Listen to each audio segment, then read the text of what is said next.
special thanks to Mr. Vaclav Batruska. I hope I said it in a decent way.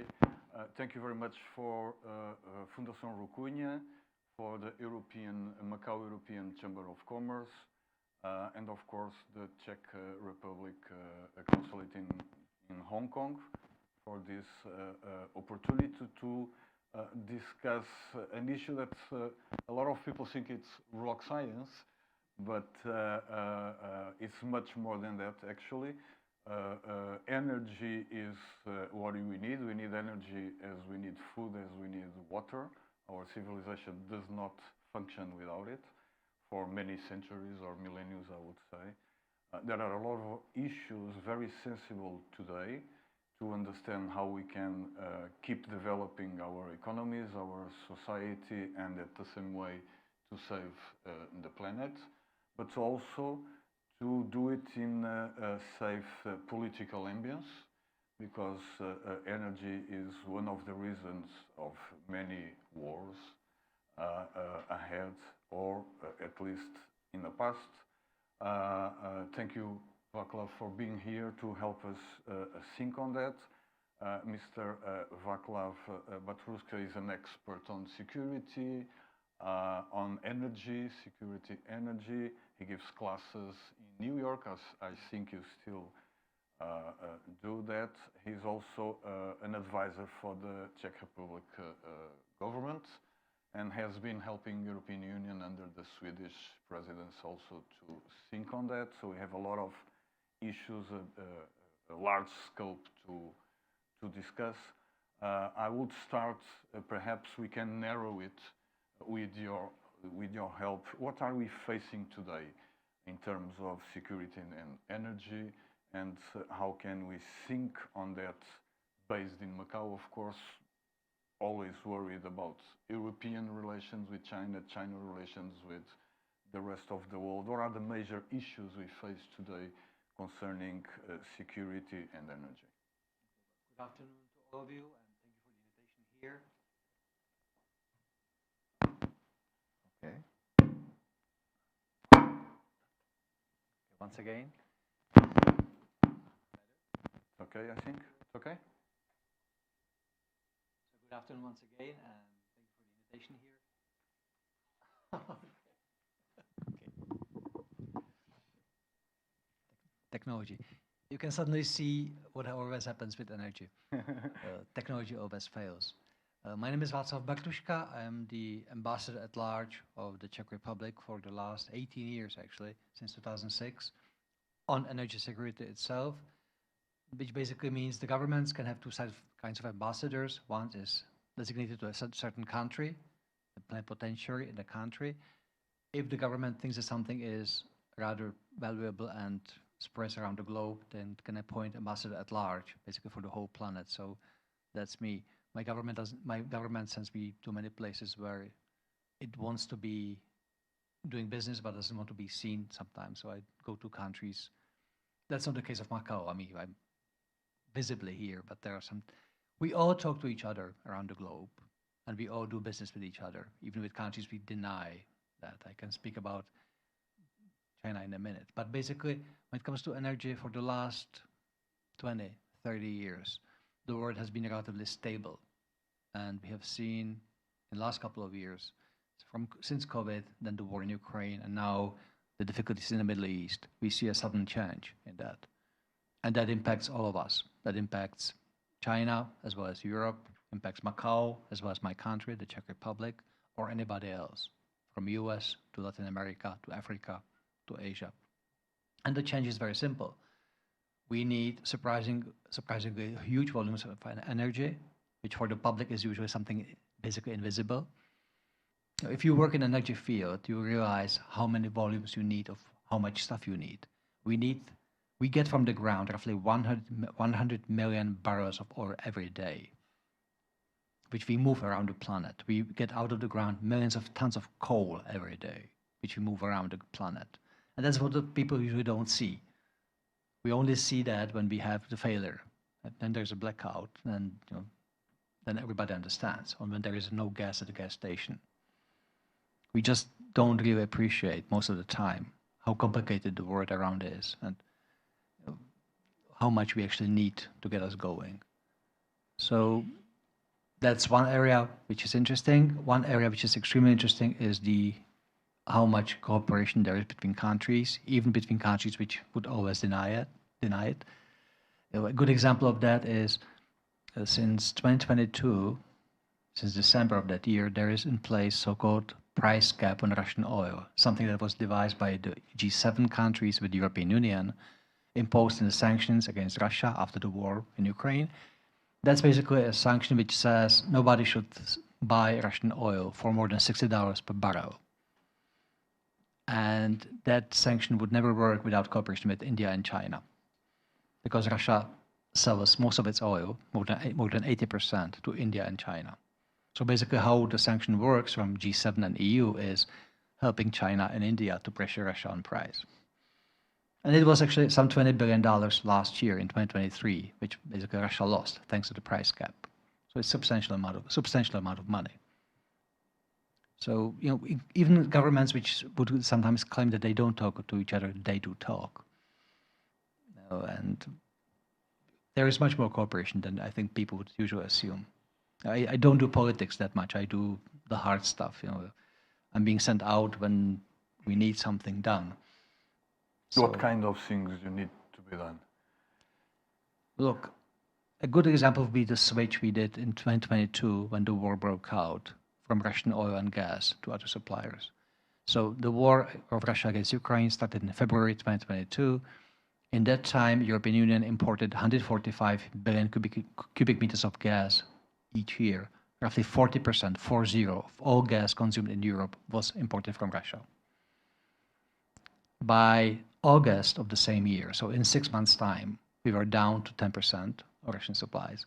And by the end of the year, we basically were negligible supplies of Russia to just a few countries in the European Union. What you do is you do what needs to be done, which is basically first you find other suppliers, you will find other fuels, and you cut down demand. Finding other fuels means coal. I'm allowed to say it loud. We usually don't say it loud, but that's the way it is. I mean, the backup is usually coal, which is not the cleanest resource, but when you have to choose between having darkness and electricity or cold, then you go for coal. Second was some kind of demand, but not much. And the third was finding additional gas, and that was, let's be honest, Europe basically squeezed the world and overpaid everybody else. European Union has spent roughly 400 billion euros in 2022 on additional supplies. Is it growing or? No, it was basically to overpay. Look, if you're interested in this, a good example would be what happened to Bangladesh and Pakistan. I mean, those countries had long-term contracts for natural gas. And basically, Europe sucked them dry. You go to the countries which are suppliers, the big exporters of natural gas, who would sell normally to China, Pakistan, Bangladesh, elsewhere, and you offer much more money for the gas, and you will get it. It's not exactly decent, but that's what your country back home needs. It's reality. So that was what Europe did in 2020. We were actually pretty hard, I would say. We managed that in very, very short time. We are 7 billion people, more or less, and it supposedly keeps growing. So the need for energy supply is not going to face a shortage. We cannot cut it too much, right? Or when we think on what we call alternative energies, when we think on technology, can we face in the near future a lower demand of energy, or we are going to need more and more? Well, actually, the change doesn't come from having more people. It comes from people having better living standard. A good example is China or India. India used to have mostly very poor people. China was the same 30 years ago. The amount of people who catapulted from very poor background to middle class in China in the space of 2-3 decades is amazing. More than 500 million people. 500 million people who had no electricity 40 years ago, they bought their first bike, then motorbike, then car. the air conditioning on stove and TV and all that. The same happened all around the world, from Brazil to Indonesia, from Vietnam to African countries. So that's actually much more important growth factor than the growth of population as such. You used to have, 40 years ago, roughly 1 billion people in the world would consume basically everything that was there. The rich countries of the West and a few other countries, a few lucky countries in the world. My country was one of them. So you would have electricity, and what the rest of the planet would have didn't really matter to you.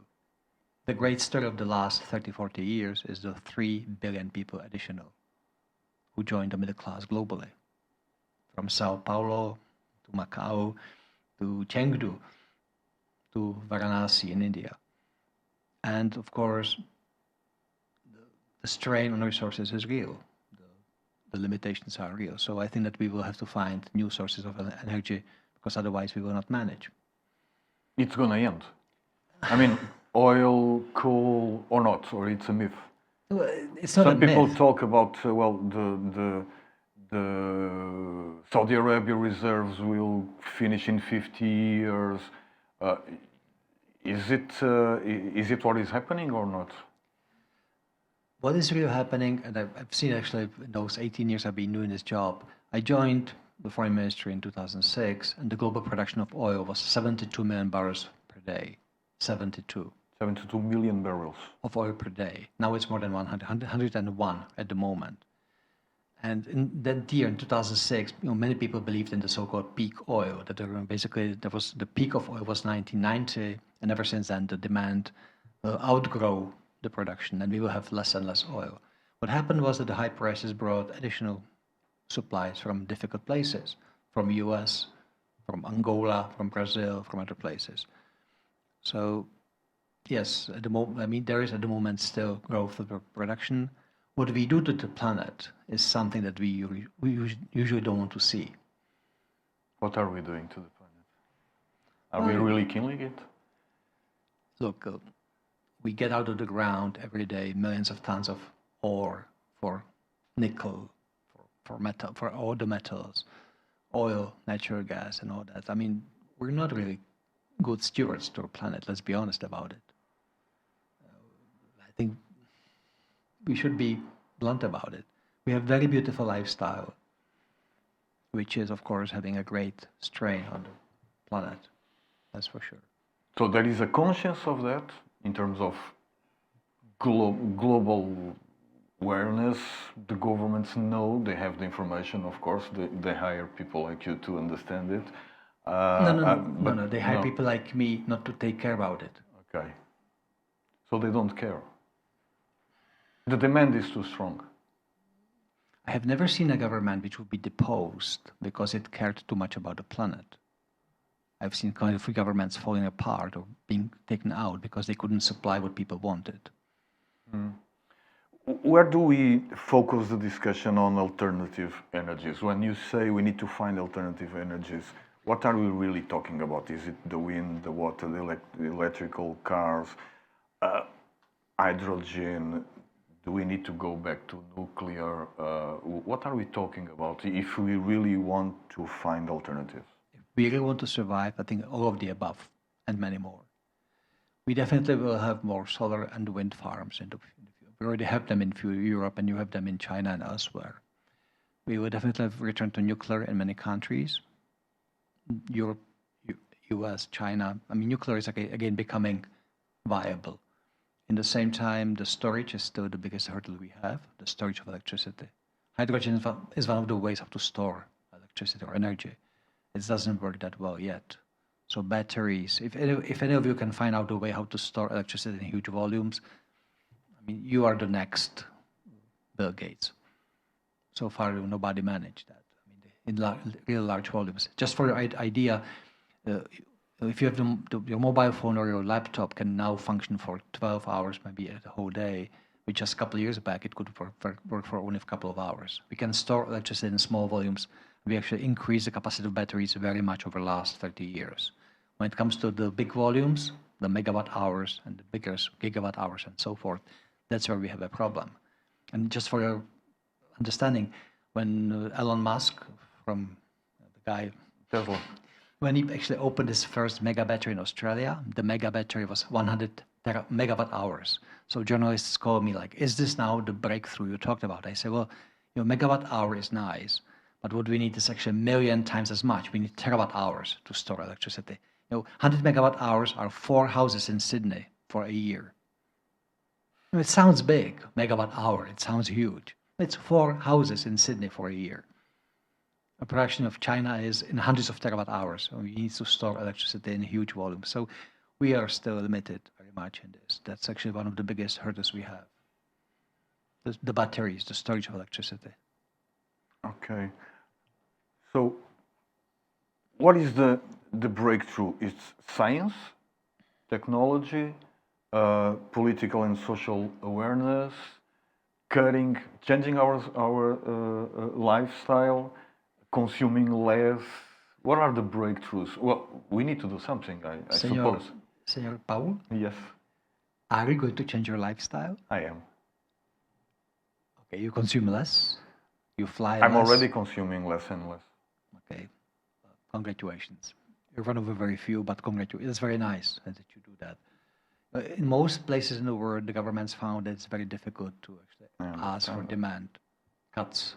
So the capitalism we live in, I do remember when I went to school years ago, and there was a great explanation in the class of economics that the capitalism is based on us buying things we don't need for money we don't have. That's something to it. And I think that we still measure the quality of life by the GDP growth and the economy size. Yeah. We don't really measure it yet by the quality of life itself, or nobody measures economic size, strength of the country by the cuts of demand so far. So congratulations if you do that, but so far it's been a very hard sell to most of the public. So we are still fighting for produce more and find new sources for it. Raise the price so somebody else will produce more and more. That's where we are. That's been so far the tendency. I haven't seen actually any breakthrough so yet on global scale. I mean, most countries I see are growing economically, and that's what the people want, the population wants. So when we are talking about electric vehicles or hydrogen or wind energy, water energy, we are not really talking about solutions. I mean, those are all part of the possible solution. It's just that it's going to take longer. The amounts we need when it comes to the solar, wind, water, other renewables, the amounts we need to generate are just breathtaking. If you look at China, which is still building thousands of gigawatts of coal-fired power stations every decade, you need electricity now. You can think about solutions for years to come, but you need also at the same time supply electricity right now. I mean, without electricity, we would not be sitting here and talking in microphones. So I think the governments, and I would say that there are many good people in the governments around the world, the governments need to feed people today and also to have some vision for the future, but you're always measured by what you delivered today, not by what you plan for 10 years from now.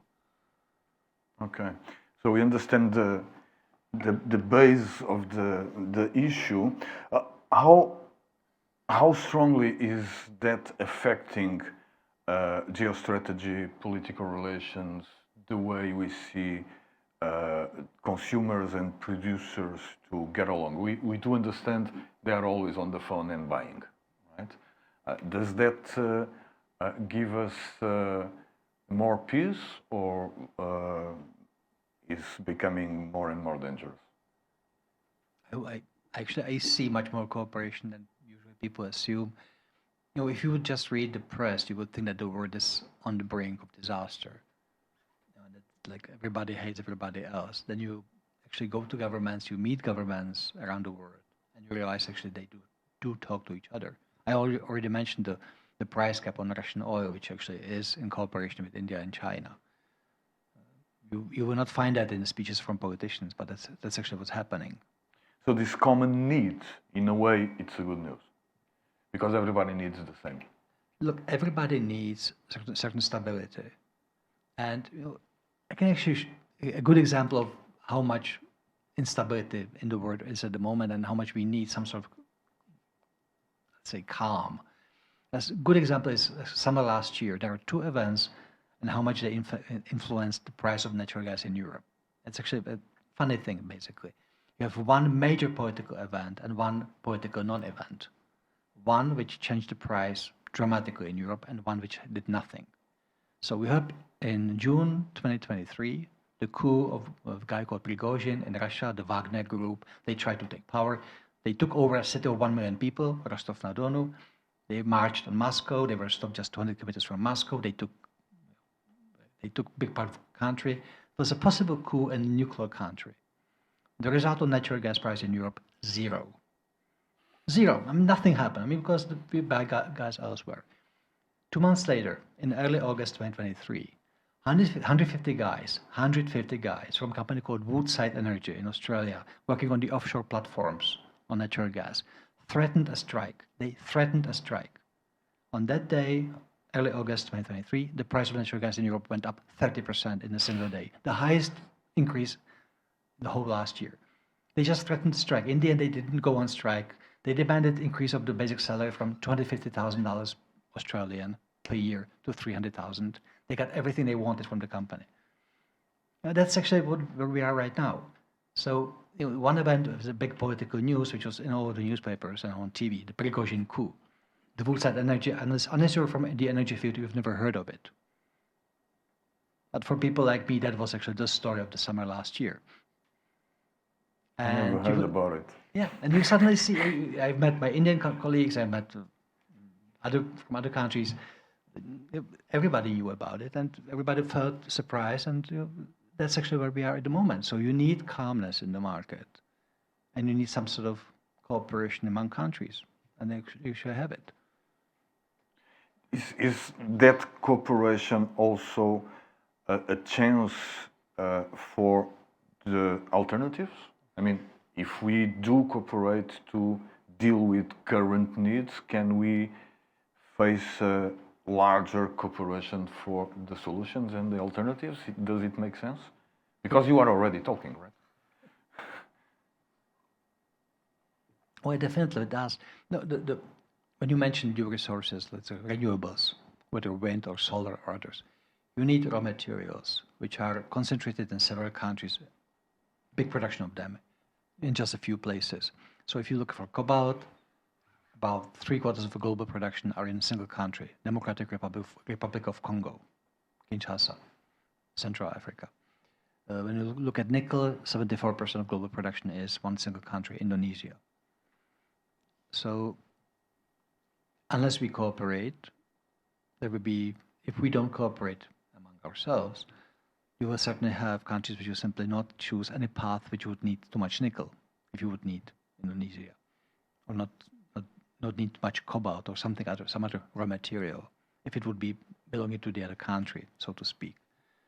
So it's actually a very, very interesting phenomenon at the moment. I mean, you have governments which would always deny that they talk to each other, talking to each other.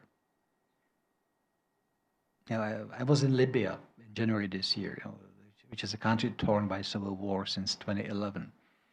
There are 3 governments there and plenty of militias. I had actually 2 teams of bodyguards with me and 20 people around me. Protection. But you need to go there. I mean, there are things which you need to get done. People like me go to countries where most people don't travel because the world needs raw materials, specific raw materials from certain countries. I understand that. I learned some story from an American senator. He used to go to strange Russian warehouses to buy nuclear heads. They were not on the state anymore. They were with military groups, etc.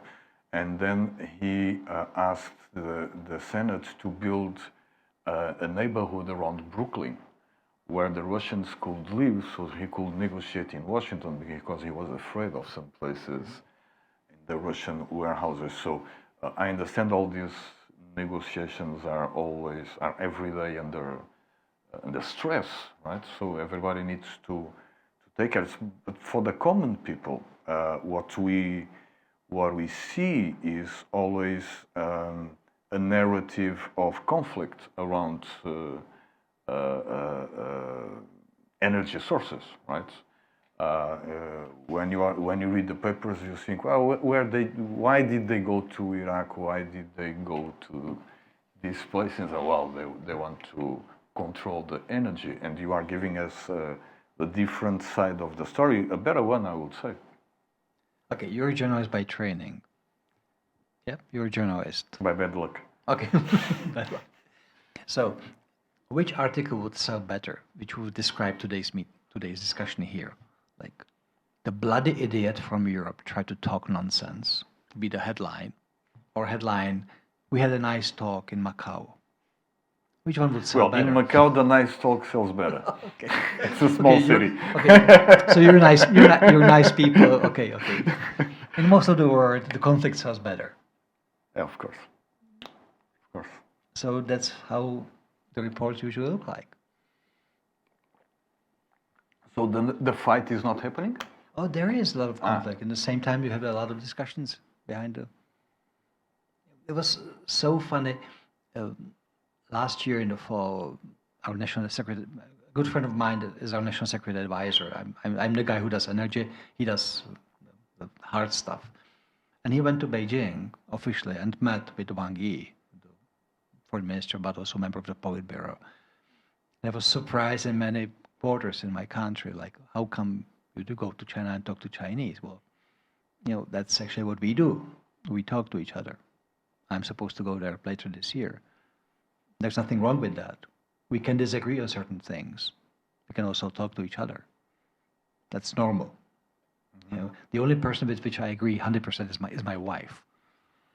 Nobody else. That's dangerous. Well, I have to agree. There's only one with whom I agree on everything. So we do disagree with each other. That's normal. People do disagree with each other. That's not a reason not to talk. Of course. Is there a race when we think about the relative positions of countries and blocs like Europe, United States, China, the Asian tigers? Is there a race to be the solution provider? I mean, does that affect the way we think on politics today? Look, of course we compete. Of course, everybody wants to be the first. Everybody wants to be the first who comes with a solution to be able to sell it to everybody else. I mean, that's normal. The truth is that we are all having difficulty to make the breakthrough. That applies to Europe, US, China, India, others. So far, nobody actually has the golden solution. And actually, it might not come for a couple of decades. We don't have any clues?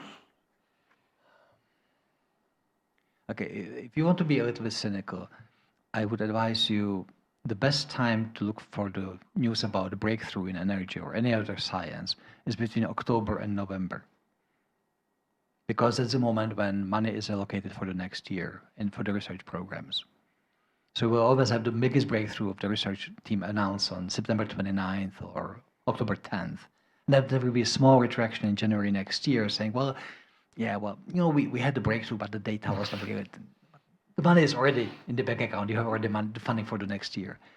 The truth is we are facing the same difficulty. The storage of electricity is difficult to break through. A nuclear area, to find a way how to make really secure and relatively cheap nuclear is difficult. How to make clean coal, capture of CO2 from coal-fired power stations. That's again an area where we are all doing the same research. Smaller power plants. Well, maybe not smaller, but I mean for coal, but to capture the CO2 from them, that seems to be so far a difficulty for all of us. So-called carbon capture and storage, to make it economical. Mm-hmm. You can do it very expensively, which makes no sense. So we do actually face the same difficulty around the world, all our countries. Okay. So what we are doing now is buying and consuming. Look, that's the difficult part. So far in my life, I haven't seen a politician who would go to the people and say, "I want you to consume less," and feel good about it. I haven't seen it yet. Maybe it will come. Maybe people will change. But so far, I've seen only promises: "I will get you more of the stuff, and cheaper and better. But I will get you have a better lifestyle." So I haven't seen politicians yet cutting down on demand. So everybody really understands what China did with Russia before the war. In energy or in? China secured the Russian oil and the Russian gas. And that's fine. I mean, that's what we need to do. That's what everybody tries to do. Look, actually, China has a very smart policy. For example, natural gas, they don't want any supplier to have more than 20% of the supplies to the market, which is something that Europe is now doing the same after getting rid of Russia. We will not have anyone, including US, above certain threshold. We don't want to be dependent too much on anyone. So that's smart. I think Russia is losing a huge amount of influence in the world, and China is the one gaining most, and India. Those two are the big winners of the conflict in Ukraine. They get the most very, very cheaply. Because they have a better source of energy at a better price. That's what they did. Yeah, and they're able to get a huge discount for the price of Russian oil, yes. Okay. We are facing very funny times. Maybe we can bring people to the discussion. I am surprised with a lot of information here.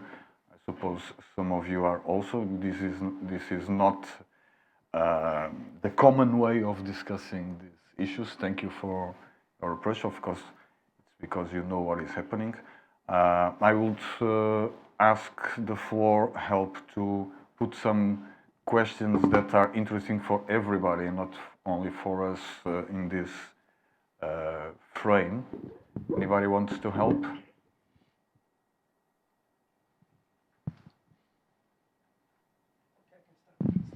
Thank you. Hi everyone. Thank you, Mr. Vaclav, for your thoughts on the subject. So let me try to do here a simple exercise in a complex subject, of course. I agree with you when, at least that was my understanding, that it's very difficult to cut the overall demand, okay? Because even on the modern world and the developed countries, even you have more power regulations more and more, we also have on the other side all the developing countries, right? That the demand is expecting to continue growing, right? So let's go to the other side, on the supply side. We already approached the subject somehow, but to make it in a simple way. In an imaginary world, let's imagine, in an imaginary world, if all the governments are engaged on the supply side to change it, all the supply to a renewable energy or green energy. Based on the science and the technology we have now, and let's say in 25 to 50 years, in your opinion, is feasible to transition to a completely green or renewable energy on the supply side? Depends on the cost you're willing to pay. For European countries, which are fairly rich, it is feasible, but it would basically mean to triple the cost of electricity, because you need plenty of the backups for the days when the sun doesn't shine, the wind doesn't blow. And for many parts of the world, this is just too expensive. You know, Indonesia is burning more coal, India is burning more coal, China is burning more coal because it's the cheapest source of electricity. I think the cost is, for many countries, the cost is, of course, the primary measure. Okay, but it's good to know at least it's feasible, right? It is feasible, it's costly. Okay, good. And it means also to build things which people usually don't like, especially the transmission lines. You know, that's actually one of the biggest things which we don't talk about usually when we speak about electricity. You need power lines, you know, the ugly things which are in the countryside which spoil your view, but which take supply of electricity to your home. And that's actually the most difficult thing to build anywhere in the world. The power station is in the end you can build someplace. To bring the electricity to people, that's the difficult part. Okay. I think right here in the parallel river delta, you know what I'm talking about. I think it's the same here in South China as it is elsewhere in the world. That's the difficulty. Okay, okay. Thank you. Thank you. Because my point is, we are putting maybe, or that is, if it is, we are putting too much pressure on the demand side, right? But then, if we cannot solve, and this, I believe, is more difficult to solve it on the demand side than on the supply side, and that's why I always like trying to understand this is the way to go to make the buildings more efficient, to do everything more efficient, to use the green vehicles, or that is a lost approach, like a losing approach. Look, don't listen to people like me and always look at two groups of people who are usually the vanguards. If you really want to look at the new trends in energy, as well as in clothing or anything else, there are two interesting pointers. Look at people who need something, let's say energy, regardless of the cost, but they need it light, no, not heavy, and condensed. So the first group to look at is military. And the second is people, the explorers who work in the Antarctica, or people, the mountaineers who go to Himalayas. So what military has today will be 8 years among the guys who climb to Mount Everest, and 10 years later you will buy it in the local store. That happened with the batteries for recharge the phone from the solar and so forth. So Supposedly that's how internet started. of course it is DARPA, the U.S. military agency. So I always look at what's right now being used by different militaries and what's being used by the mountaineers and people who need something compact. They don't care how much it costs, but it needs to be small and relatively easy to carry. Always look at those people. Don't really listen to the advertisements of companies. That's sometimes plenty of bullshit. Look at people who actually need things done. People who need to climb up to Mount Everest and get back safely. If they manage to do that with something that they bought, they know what they're doing. Thank you. Next one, please.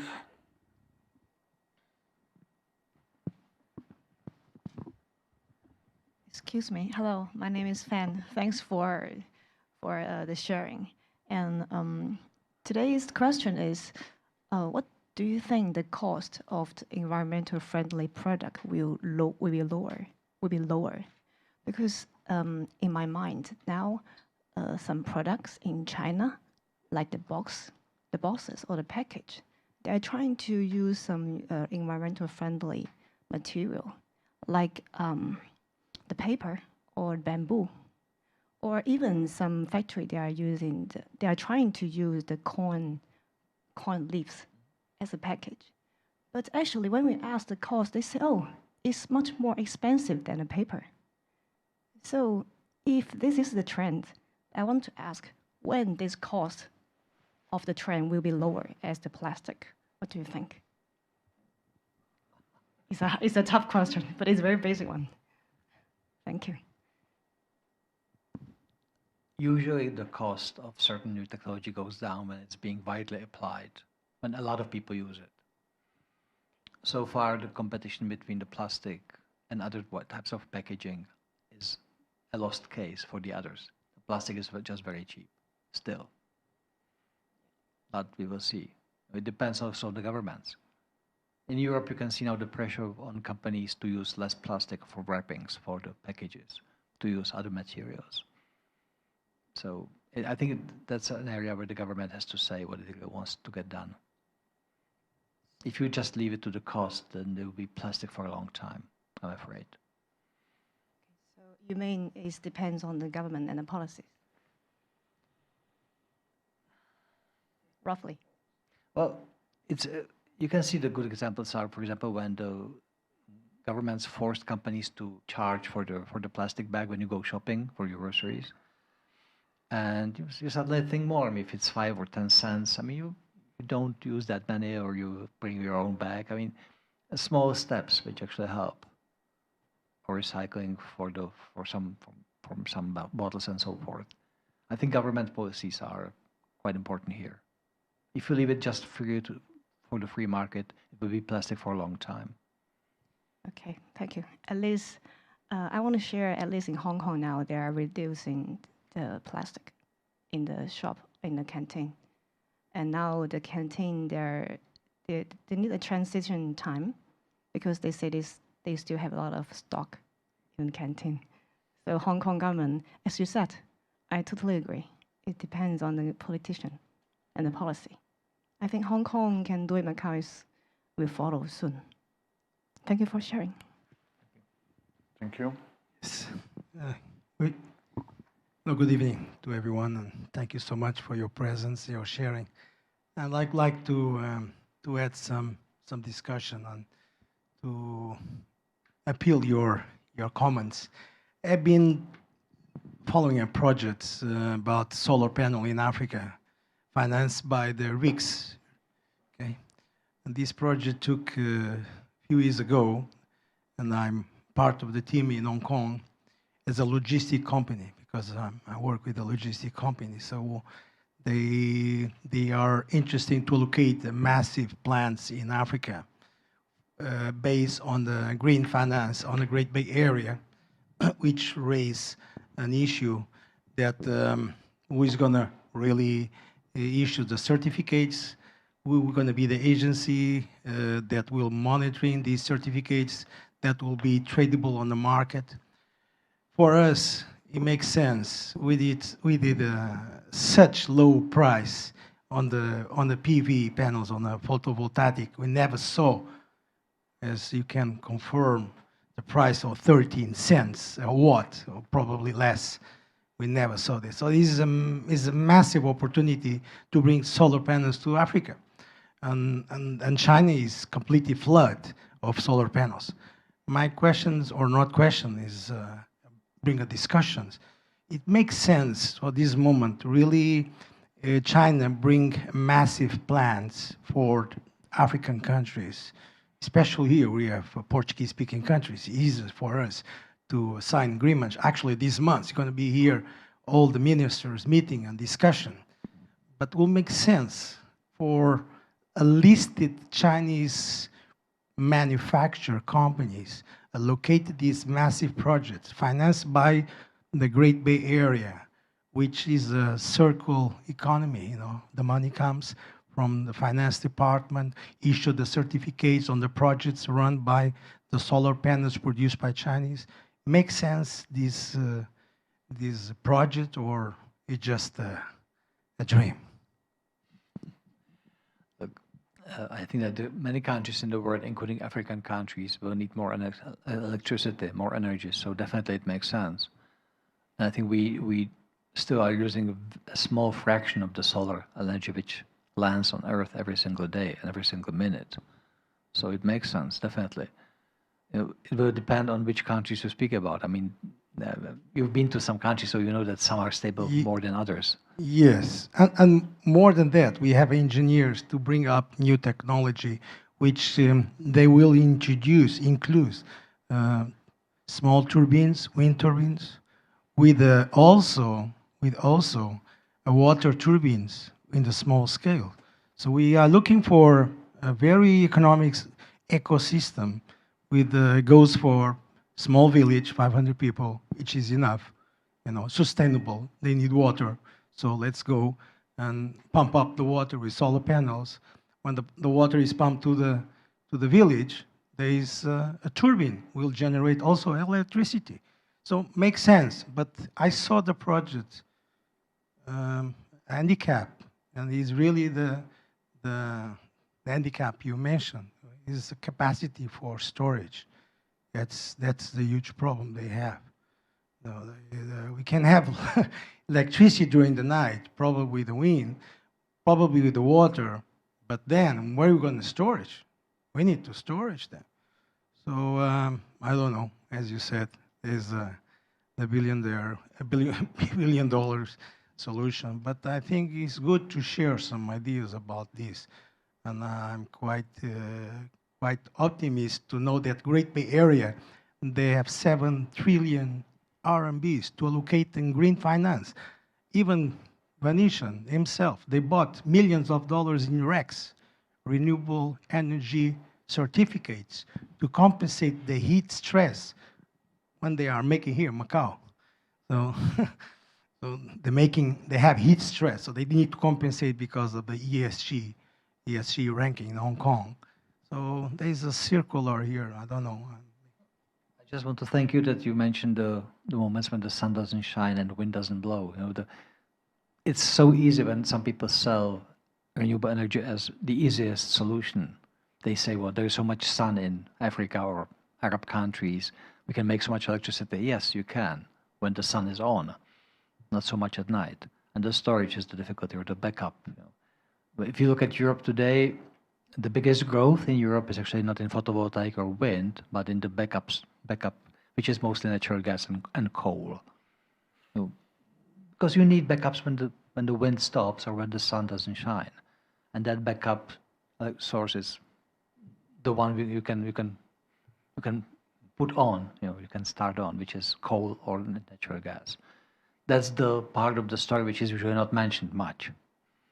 Until we have the batteries, the backup will be mostly fossil fuels. However bad it sounds, that's how it is in reality.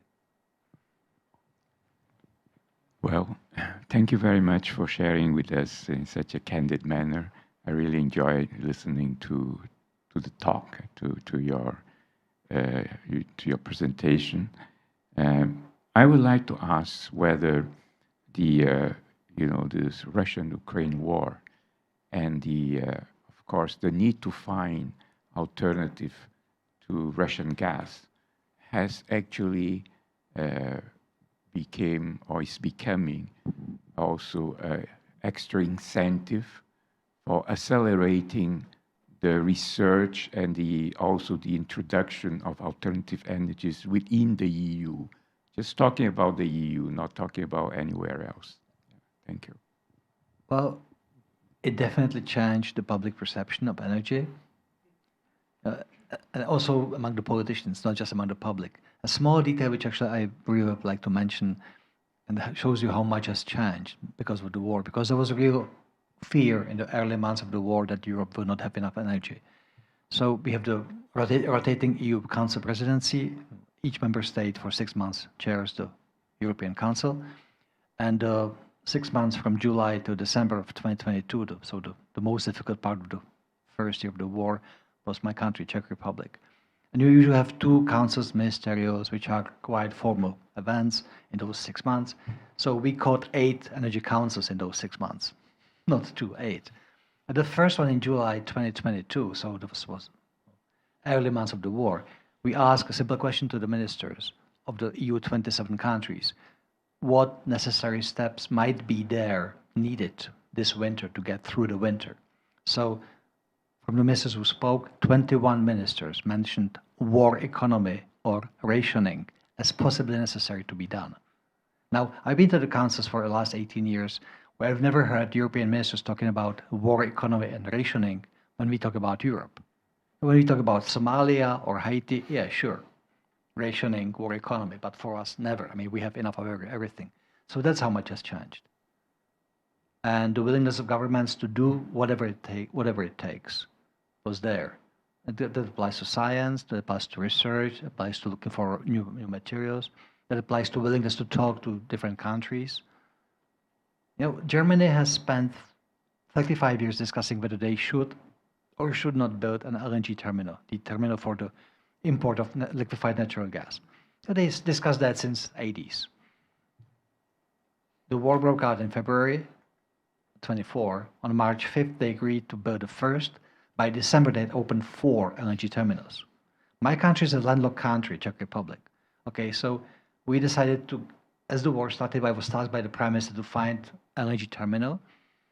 We have actually won a bid for the first to be built in Netherlands in June 2022. We have bought since then a second one in Germany. I'm from a landlocked country. I have no idea about the sea or maritime issues. Okay, I'm mostly visiting countries which export LNG, and we had to learn new things. No one in Prague asks, why do you go to Indonesia, or why do you go, whatever, Qatar, US, anymore. My president is actually right now, president of my country is actually right now in East Africa. No one asks why. People understand. That's what has changed most. No, actually, in the first year of the war, everywhere I went, I was actually second after the German prime minister or the Italian prime minister or the French president was already there. It was so funny. Everywhere I went, there were many European politicians before me, going to places we usually don't go to. So that has changed, and the science and research is linked to this. The difficulty will be to deliver. That's many of the areas of research will turn out to be failed, but some will function for sure. That's the biggest change I think I've seen in Europe. The need to do things very, very fast, no matter what the cost. Yeah. Sorry, excuse me, I don't want to, but is a business intelligence here. I want to take advantage. Sorry, in good sense. I would like to you comment, if it's possible, these massive loads of electric cars all over Europe. What's going to happen in 10 years? With the batteries. We are What is going to gonna hide them under the bed.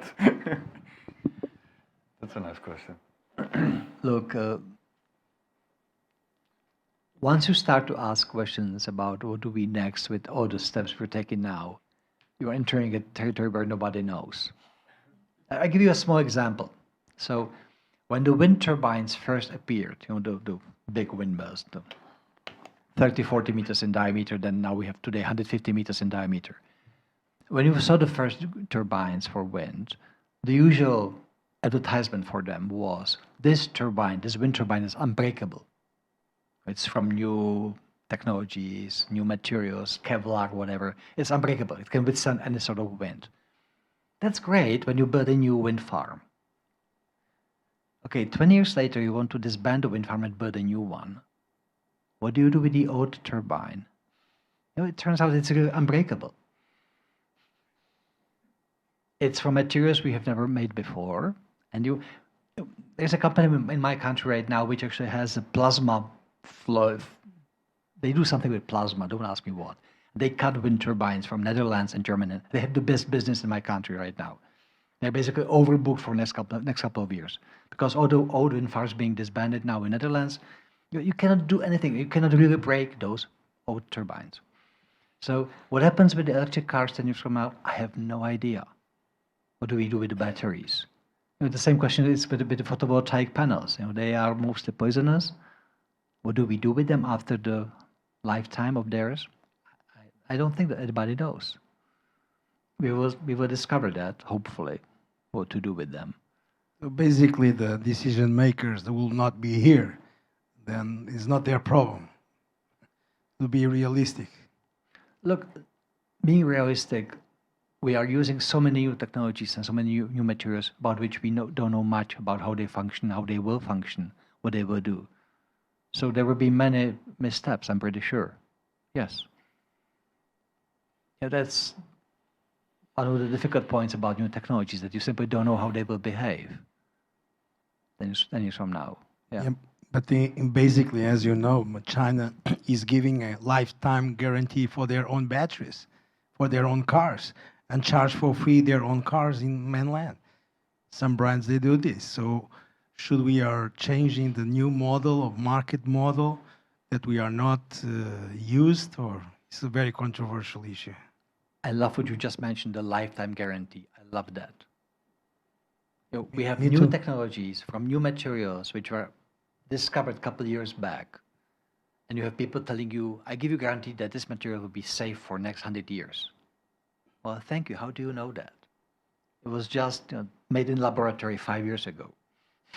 How can you possibly know it's going to function next 100 years, how it will behave?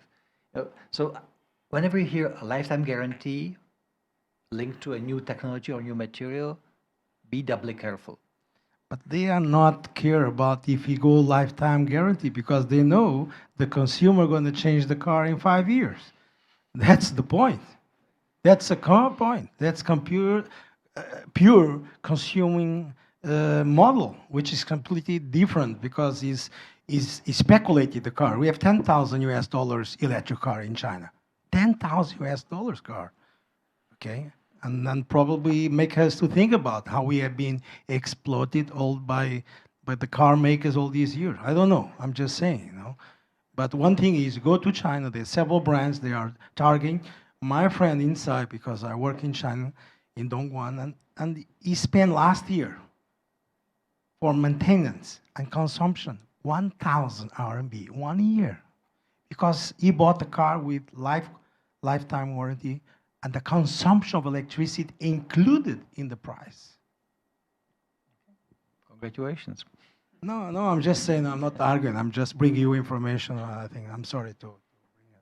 I was at a conference of the European telecom companies last year. It was interesting detail when they said that they sell, Europeans buy roughly 250 million mobile phones each year, new ones. And they also throw away roughly 200 million mobile phones each year. It's a mountain of mobile phones, which basically there's no way to really recycle, do anything with them.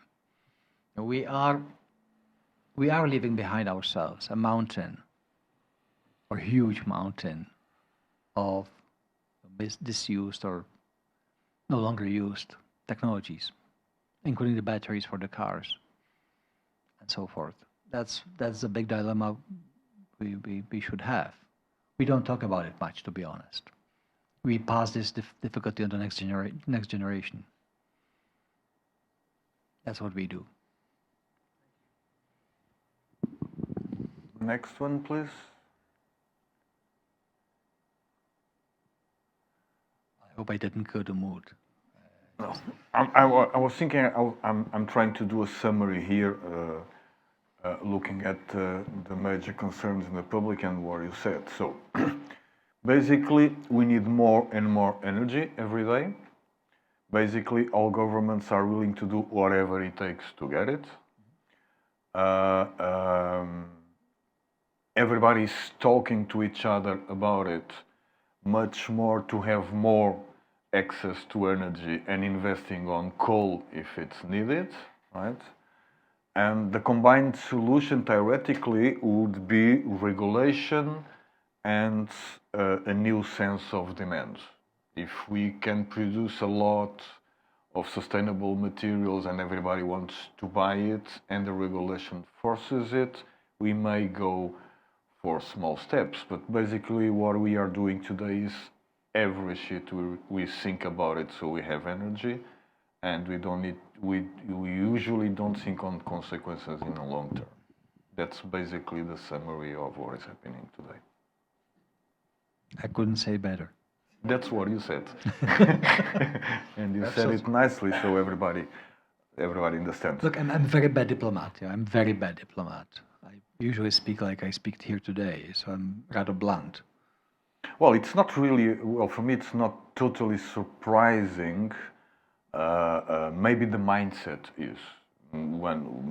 Maybe we can think that everybody is worried on finding the new solutions, but they really don't have time for that. They need energy tomorrow, right? And they have to deal with circumstances. There is a war here, there is a stress here, there is a shortage there. That's what we need to solve on the next day. So basically, that's where we are. And we don't know how to live without it. I'm not necessary here. We just gentlemen. Yes, you said it rightly, exactly. Okay. So that's the message. Thank you very much. If anybody has any other question about it, I think it's so clear. So they kept quiet because it's now clear to everybody. Nobody has doubts about it anymore. So if nobody has any more questions, we can probably finish. Thank you very much for sharing with your thoughts with us.